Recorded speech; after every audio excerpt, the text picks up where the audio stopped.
poderosas! Sejam bem-vindas a mais um dia do nosso desafio. Hoje nós estamos no segundo dia da nossa 10ª semana.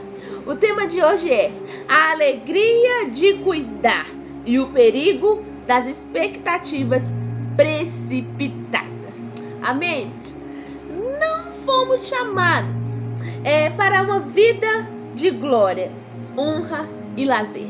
Por mais que muitas das vezes nós tentamos viver dessa maneira e achamos que nós deveríamos viver uma vida de honra, de glória e de lazer, né? Nós precisamos entender que nós fomos chamadas para o serviço de vida e de ministério. No momento em que esquecemos dessas coisas, de nos lembrar para que Deus nos criou, que nós estamos aqui com uma missão, no momento em que nós esquecemos disso, Deus já não pode mais nos usar. E aí a alegria desaparece. Nós encontramos uma ilustração perfeita disso em Marcos, capítulo 10. Vamos ler esse texto? Nós vamos ler Marcos, capítulo 10, do 37 ao 45, tá bom? E eles responderam: quando o Senhor sentar-se no trono do seu reino glorioso, deixe-me que um de nós se assente à sua direita e o outro à sua esquerda. Jesus respondeu: vocês não sabem o que estão pedindo. Por acaso vocês podem beber o cálice que eu vou beber e podem ser batizados como eu vou ser batizado? E eles responderam: podemos. Então Jesus disse: de fato vocês beberão do cálice que eu vou beber e receberão o batismo com que eu vou ser batizado, mas eu não tenho o direito de escolher quem vai assentar à minha direita ou à minha esquerda, pois foi Deus quem preparou esse lugar, e Ele dará a quem Ele quiser. Quando os outros 10 discípulos ouviram isso, eles começaram a ficar zangados com Tiago e João. Então Jesus chamou-os para mais perto de si e disse: como vocês sabem, os governadores dos povos pagãos têm autoridade sobre eles e mandam neles, mas entre vocês não podem ser assim. Pelo contrário, quem quiser ser importante, que sirva os outros, e quem quiser ser o primeiro, que seja o escravo de todos. Porque até o Filho do Homem não veio para ser servido, mas para servir e dar sua vida para salvar muita gente. Amém? Marcos 10, do 37 ao 45. Então Tiago e João, eles queriam saber quem conseguiria os melhores lugares no reino. Eles queriam saber se seriam deles um dos melhores lugares do reino. Então eles acharam que se sentariam e seriam servidos. Eles esperavam que Jesus desse a eles um lugar de honra. E aí os outros discípulos ficaram indignados. Por que será que eles ficaram indignados? Será que eles ficaram indignados pelo fato apenas de João e Tiago estarem ali perguntando Jesus sobre isso? Não. Eles ficaram indignados. Por quê? Porque eles também esperavam um lugar de honra. Então, muitas das vezes, nós percebemos que nós queremos um lugar de honra. Nós fazemos e às vezes esperamos ser reconhecidas. E essas coisas trazem alegrias passageiras. Quando nós esperamos ser recompensados pelos outros, isso produz em nós uma alegria passageira. Porque a alegria que nós teremos e o prazer de servir ao Senhor, a recompensa está nele. Então, quando nós entendemos isso, nós vemos que não há recompensa das pessoas. E então nós focamos os nossos olhos o quê? No serviço. Por quê? Porque Jesus respondeu a eles. Olha só o que Jesus respondeu: o Filho do Homem não veio para servir, para ser servido, mas ele veio para servir. E aí a versão da Bíblia King James em inglês, ela diz, olha o que essa versão diz: o Filho do Homem não veio para ser cuidado, mas ele veio para cuidar. Se você deseja ser uma mulher poderosa nas mãos de Deus, nós precisamos entender essa verdade. Não há nada mais na terra que possa nos sufocar a nossa eficácia quando nós entendemos esse princípio. Quando nós entendemos que nós não viemos aqui para ser cuidadas, mas nós viemos aqui para cuidar também. Isso não, as circunstâncias não roubam mais a nossa alegria. As circunstâncias não roubam mais a nossa eficácia, porque agora nós estamos com foco na nossa missão, no nosso chamado. Então, por mais que estão acontecendo inúmeros problemas, nós mantemos firmes na nossa missão, porque nós entendemos que nada será capaz de sufocar a nossa missão. Agora, quando nós temos atitudes que eu não vim para servir, eu vim para ser servida. Eu não vim para ministrar, eu vim para ser ministrada, eu vim para receber. Então, quando nós temos essa atitude, nós estamos mostrando que falta esse princípio em nós, que falta entendermos que nós estamos aqui para servir e não para ser servido. E às vezes acontece a mesma coisa com os discípulos. Nós fazemos as coisas e aí ficamos esperando. E aí? Cadê a minha recompensa pelo meu feito? Então nós precisamos entender que nós estamos aqui para servir e não ser servidas. E se nós não tivermos esse princípio em nós, e se nós não entendermos isso, sabe o que significa? Isso significa que nós não vimos Jesus. Isso significa que nós não conhecemos aquele mesmo Jesus que veio aqui na face da terra. Se nós não tivermos esse princípio, nós não entendemos nada a respeito de Jesus. Nós não entendemos nada a respeito da mensagem de Jesus. Porque essa é a mensagem que ele trouxe também para nós. Que ele veio aqui para servir em amor. Ele nos amou também, ao ponto de sofrer no nosso lugar. Então Deus nos ama e nós podemos ser gratas por esse amor. Então nós entendemos nada sobre Jesus. Então nós precisamos desse princípio em nós, desse princípio de querer servir e não ser servida. Isso parece ser algo exagerado, mas vamos criar aqui um exemplo, uma situação para nós checarmos isso. Imagine só que o seu companheiro, seu namorado, ou sei lá, não sei, uma pessoa que você ama muito, vamos pensar no companheiro. Imagine que você, que ainda não tem um companheiro, tenha um companheiro. E imagine que essa pessoa esqueceu do seu aniversário. Se esqueceu de dar um parabéns, se esqueceu de comprar um presente. É aí como você está? Você está com muita raiva por isso. Por quê? Porque essa pessoa não teria a possibilidade de esquecer, porque essa pessoa é o seu companheiro. E aí o que acontece? Você espera que essa pessoa cuide de você. E se você espera que essa pessoa cuide de você, uma das coisas mínimas que você espera também é que essa pessoa lembre a data do seu aniversário. Então, se nós focarmos aqui, na verdade, nós queremos ser o quê? Servida.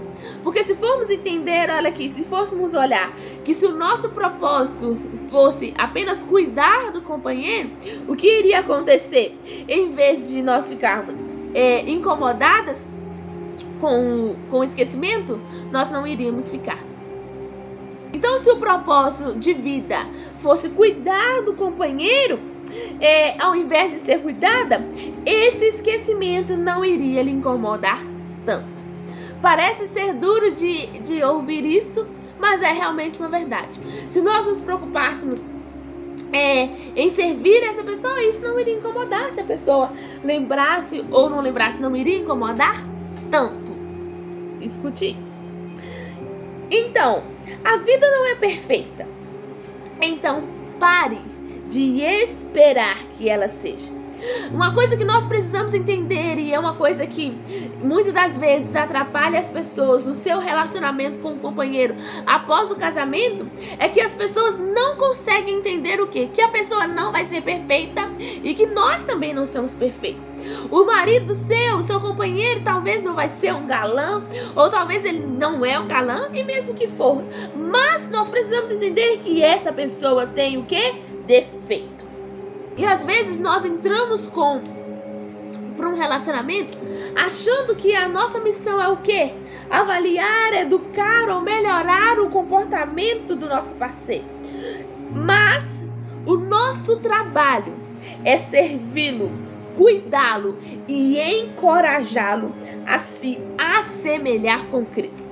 Isso é uma das coisas que eu sempre falo para as meninas que vivem aqui comigo, para as meninas solteiras que se desejam casar, que eu acredito no casamento, mas eu sempre falo com elas, é a questão disso, que nós como mulheres, a Bíblia fala que nós somos mulheres auxiliadoras, e a Bíblia vai dizer também que a mulher, ela é a sábia, edifica a sua casa.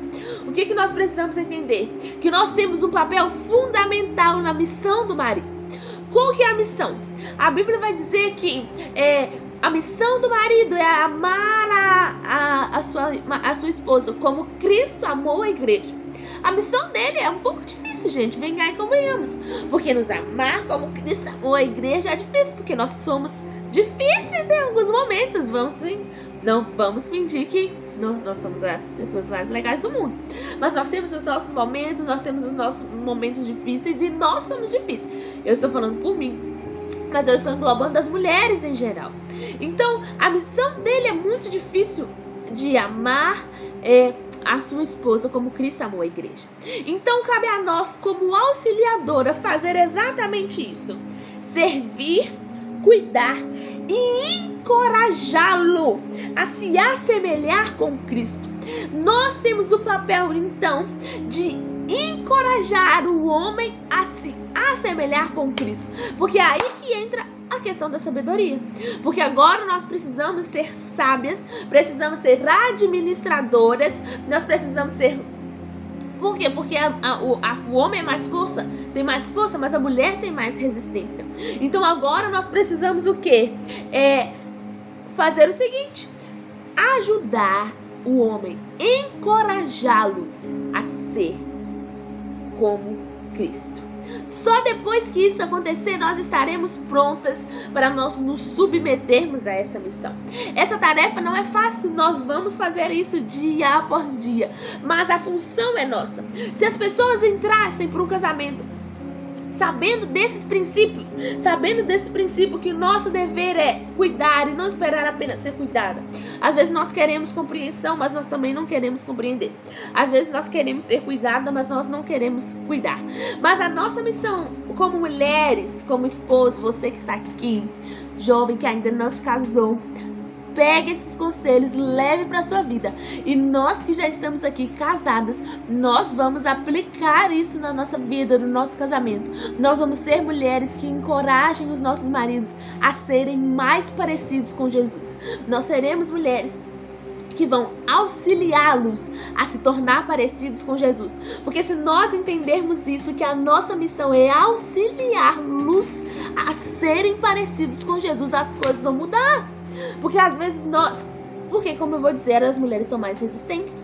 Vocês podem ver, as igrejas são mais cheias de mulheres do que de homens, porque as mulheres são mais resistentes. As mulheres têm mais disponibilidade para fazer as coisas. Então, o que é o nosso papel? É o quê? É reclamar que o marido está fazendo? O nosso papel é o quê? Encorajá-lo a fazer.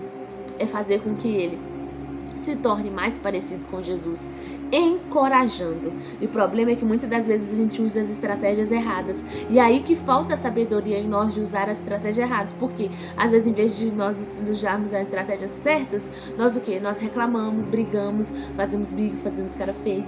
E aí o que acontece? Não há como haver transformação, porque a sabedoria faltou em nós. Então nós precisamos pedir ao Senhor isso. Então você que tá aí, moça, pega esse conselho, minha querida, para que você case e seja muito feliz. Claro que nem todos os dias são flores, mas que a bênção do Senhor sobre o casamento esteja sobre a sua vida, porque a família são instituições do Senhor. O Senhor instituiu a família. Então nós precisamos entender isso. Se nós trabalharmos com qualquer outra motivação, se nós entrarmos por um casamento com qualquer outra motivação, a não ser essa de servi-lo, cuidá-lo, encorajá-lo a se tornar parecido com Cristo, o que vai acontecer? Nós podemos esperar para ter um casamento amargurado. Se você entrar sem as motivações certas, você pode esperar que o seu casamento não será feliz. Mas se você está aqui, Deus está nos despertando para esse tempo, para nós repararmos, e para quem ainda não tem, para pegar esses conselhos e guardar na sua vida, porque nós precisamos entender que a amargura nasce a qualquer momento quando nós esperamos ser apenas cuidada. E aí o que acontece? Tchau, tchau. Adeus alegria, adeus casamento feliz. Então nós precisamos então entender que nós temos essa função. Por quê? Porque Deus, Ele conta conosco para essa missão. Você está aqui, mulher, moça, para descobrir que Deus conta com você na missão de servir o seu marido, de servir o seu futuro marido, e para que nós possamos entender que é necessário isso. Gente, por quê? Porque nesse mundo que nós estamos vivendo, nesse mundo tão moderno, vamos dizer assim, nesse mundo tão moderno, onde nós vemos aí as mulheres assumindo posições de liderança, nós vemos as mulheres assumindo as suas casas, assumindo o trabalho, mas os princípios de Deus não mudou. Não estou dizendo nada disso que as mulheres não podem trabalhar, porque eu sou a favor do trabalho, eu gosto do trabalho, eu gosto de trabalhar, mas eu estou dizendo que a gente não pode deixar de seguir os princípios de Deus. Nós não podemos deixar de agir com submissão à missão do nosso marido, sabe? Nós não podemos entender errado a submissão, de achar que a submissão é algo de imposição. Não, a submissão é quando eu entendo que eu preciso me submeter à missão do meu marido, que é amar a sua esposa como Cristo amou a igreja. E então agora eu tenho um papel fundamental de fazer isso, porque eu tenho um papel de fazer ele parecido com Jesus, ele se assemelhar com Jesus, para que assim eu possa ser amada como Cristo amou a igreja. Amém? A questão é o seguinte: então nós precisamos entender que nós estamos aqui para servir. Amém? Vamos às nossas perguntas de hoje. São apenas 2 perguntinhas. A primeira pergunta é: o que Tiago e João queria que Jesus fizesse por eles? Qual era a real motivação por trás do pedido deles? Pergunta número 2. Jesus disse que eles tinham entendido tudo errado. De acordo com o mestre, qual deveria ter sido o desejo dos discípulos? Amém? Eu espero vocês, né? Amanhã, no 3º dia, gente, tá quase lá. Vai ficar muita saudade do nosso desafio, mas também nós estaremos muito felizes porque nós chegamos até o final. Um beijo, até amanhã no 3º dia. Tchau, tchau.